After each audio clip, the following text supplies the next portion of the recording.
ಅಧ್ಯಕ್ಷ, ಏನು ನಮ್ಮ ವೆಂಕಟಶಿವರೆಡ್ಡಿ ಕೇಳಿದ್ದಾರೆ ಅದು ಬಹಳ ಅರ್ಥಪೂರ್ಣವಾದ್ದು.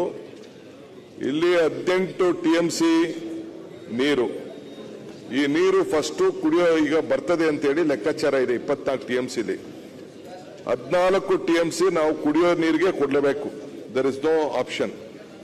ಈಗಾಗಲೇ ಮೊನ್ನೆ ನಾನು ಒಂದು ದೊಡ್ಡ ಪ್ರಯತ್ನ ಮಾಡಿ ನೀರನ್ನ ಈಚೆಗೆ ತೆಗೆದು ನಾವು ಫ್ಲೋ ಮಾಡಕ್ಕಾಗದೆ ವಾಣವಿಲಾಸ ಸಾಗರಕ್ಕೆ ನೀರನ್ನ ಬಿಟ್ಟು, ಈಗ ಮತ್ತೆ ಅದನ್ನ ಈಗ ಸ್ವಲ್ಪ ಫಾರೆಸ್ಟ್ ಇಲಾಖೆ ಪ್ರಾಬ್ಲಮ್ ಇದೆ. 7ನೇ ತಾರೀಕು ಒಂದು ಸಭೆ ಕರೆದಿದ್ದೀನಿ.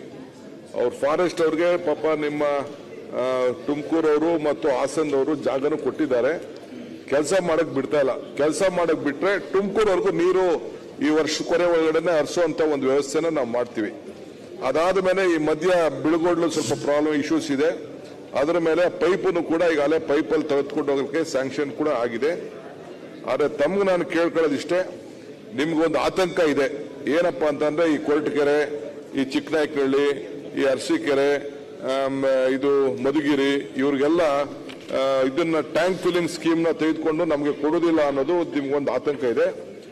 ನಮ್ದೊಂದು ಕಮಿಟ್ಮೆಂಟ್ ಇದೆ. ಚೀಫ್ ಮಿನಿಸ್ಟರ್ ನಮ್ಗೆ ಹೇಳಿದ್ದಾರೆ, ಫಸ್ಟ್ ನಾವು ಚಿಕ್ಕಬಳ್ಳಾಪುರಕ್ಕೆ ಮತ್ತು ಕೋಲಾರ ಜಿಲ್ಲೆಗೆ ಫಸ್ಟ್ ಕುಡಿಯೋ ನೀರು ಕೊಟ್ಬಿಟ್ಟು ಬೇರೆ ಕೆಲಸ ಅವ್ರ ಕೆಲಸ ಪ್ರಾರಂಭ ಮಾಡುವಂಥದ್ದು.